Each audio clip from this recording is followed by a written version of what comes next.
Bonjour et bienvenue sur la chaîne de Papier et de Rêve. Je suis Ursula et je vais peindre avec vous mon chat.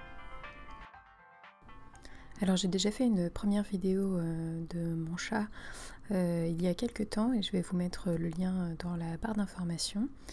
Mais je voulais recommencer puisque je n'étais pas totalement satisfaite de cette peinture. Et depuis j'en ai fait plutôt pas mal et je m'entraîne régulièrement avec mon petit modèle qui vient comme d'habitude m'embêter à chaque début de vidéo. Pour m'aider à avoir des proportions justes dans mon dessin, j'ai d'abord fait un premier croquis plutôt élaboré sur une autre feuille de papier. Là je n'hésite pas à gommer si besoin. Je fais toutes les corrections nécessaires jusqu'à ce que je sois satisfaite de mon dessin. Et ensuite je vais reproduire ce dessin sur une feuille de papier aquarelle en me servant d'une fenêtre par exemple. Je place mon dessin dessiné en dessous de ma feuille de papier aquarelle, je pose ça sur la fenêtre à la lumière pour que tout l'ensemble soit un peu transparent et comme ça je peux reproduire mon dessin très facilement. C'est une technique qui fonctionne très bien pour moi, mais ça ne m'évite pas quelques petites erreurs quand même au moment de la première couche. Comme ici, j'ai fait son œil droit sur le papier, un petit peu plus petit que le gauche malgré mon dessin. Je n'étais pas suffisamment concentrée à ce moment-là. Et je me suis rendu compte de cette erreur beaucoup trop tard pour pouvoir la corriger, mais c'est pas grave, ça restera comme ça pour une fois. Et comme vous pouvez le voir, j'ai fait une première couche très floue, qui n'a pas beaucoup de détails et avec des bords très floutés. C'est un peu un style que j'aimerais avoir un petit peu plus avec mes portraits d'animaux, qui a un petit peu plus de douceur et de fluidité. Et donc je vais utiliser le même principe que ce que je peux faire sur des paysages ou des peintures de fleurs. Je fais d'abord une couche très floue et je vais apporter du détail petit à petit au fur et à mesure que mon dessin avance. Et je dois vous avouer que j'ai énormément de mal à enregistrer cette voix off. Mon chat qui m'embête sur mes vidéos très souvent m'embête aussi aujourd'hui à mon bureau. Et je vais vous mettre une petite image sur Instagram, vous trouverez le lien dans la description. Et vous pourrez voir comment elle m'embête. Mais bref, revenons à nos moutons, ou plutôt à mon chat. Je suis très satisfaite du choix de couleurs que j'ai fait pour réaliser cette peinture. Sur les peintures précédentes, j'avais énormément de mal à trouver la couleur foncée pour le pelage de mon chat. Et j'utilisais généralement du sépia mélangé avec un tout petit peu de bleu outre-mer pour le ternir un peu. Mais ça ne fonctionnait pas suffisamment bien à mon goût. Et donc ici j'ai essayé un autre mélange de couleurs qui est donc du bleu outre-mer associé à l'écarlate brûlée de quinacridone. Et ça fonctionne beaucoup mieux. J'ai une couleur beaucoup plus chaude pour les zones foncées et une couleur plus intéressante et plus facile à moduler selon les endroits. Et pour les parties claires du pelage, j'utilise de l'ocre tout simplement, et en quantité assez faible pour avoir vraiment une couleur très claire. Et pour créer l'impression de pelage, j'ai utilisé mon pinceau à plat en appliquant de la couleur et je suis venue ensuite étaler un petit peu cette couleur, toujours avec des marques de mon pinceau à plat, et ça donne une texture très intéressante. Et je m'attaque maintenant un peu plus de détails dans les yeux du chat, et c'est une partie qui a été longtemps très compliquée pour moi. Et je pense avoir enfin trouvé l'astuce pour les faire de manière plutôt réaliste.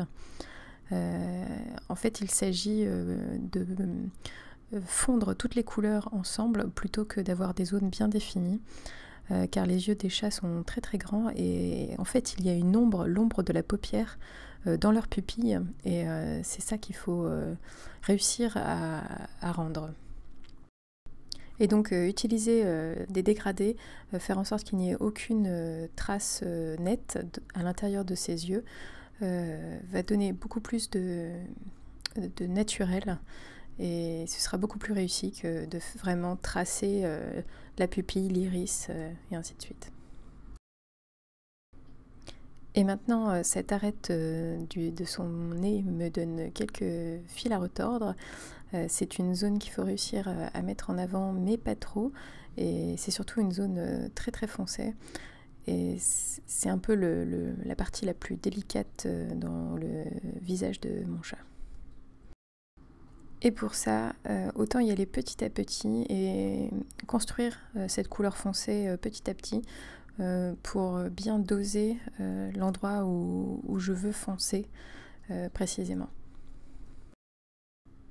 Et le problème quand on utilise des couleurs foncées telles que je suis en train de faire, c'est qu'on ne voit plus le dessin en dessous. Et du coup, son nez est beaucoup plus petit que ce que j'avais prévu. Mais ça n'est pas grave, j'aurai à faire attention à cela la prochaine fois. Et s'il y a un truc que j'ai appris au cours de cette aquarelle, c'est qu'il faut que je prenne du recul quasiment à toutes les étapes de ma peinture. À chaque fois que je laisse mon papier sécher, il faut que je prenne du recul et que je regarde exactement ce qui se passe sur mon papier pour pouvoir éviter ce genre de petits problèmes. Et c'est de toute façon en continuant à peindre, en continuant à faire des exercices, peindre différents sujets, et en faisant des erreurs que je vais apprendre et m'améliorer. Et là d'ailleurs, je vois que je me suis énormément améliorée dans la peinture des oreilles, car je les trouve très très réussies en quelques coups de pinceau. Et en parlant de pinceau, voici le matériel que j'ai utilisé, un Escoda Prado numéro 20, et un Escoda Versatile numéro 12, un petit Escoda Barnahart numéro 2 pour les petits détails que vous verrez à la fin, ainsi qu'une plume à dessin, pareil pour les détails. J'ai utilisé du Verona Gold Ochre pour le pelage, et l'écarlate brûlée de quinacridone mélangée au bleu outremer pour les parties plus sombres de son pelage. Et pour les petits détails à la fin, j'ai utilisé de l'encre blanche de Winsor & Newton. Et pour le papier, j'utilise comme à mon habitude du papier Arches en grain torchon. Et maintenant, je vais intensifier un peu toutes les parties sombres de son pelage, ajouter des détails petit à petit. Alors il ne faut pas que j'ajoute trop de détails justement parce que je veux que ma peinture garde cet aspect un peu flou et un peu impressionniste, mais je me dois quand même d'ajouter quelques détails. Il faut juste savoir quand s'arrêter, et c'est ça le plus compliqué comme d'habitude.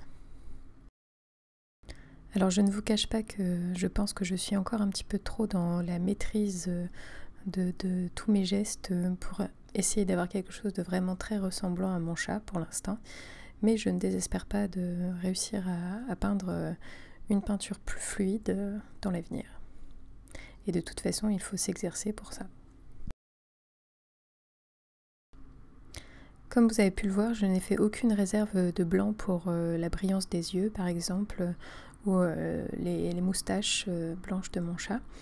C'est parce que j'avais prévu de les réaliser à la plume à la fin. Alors je ne sais pas trop ce qui s'est passé, mais j'ai eu un petit problème avec ma plume. L'encre blanche ne sortait pas exactement comme je le voulais. Alors je ne sais pas si c'est ma plume qui est un peu trop vieille ou si c'est l'encre qui a un peu séché et qui est un petit peu trop épaisse. Il faudrait que j'essaye de la diluer un petit peu avec un peu d'eau pour voir si c'est ça mon problème. Mais donc j'applique tous mes petits détails à la plume, et je vais aussi rajouter les brillances dans les yeux carrément au pinceau pour avoir quelque chose d'un peu plus intense et plus proche de la réalité.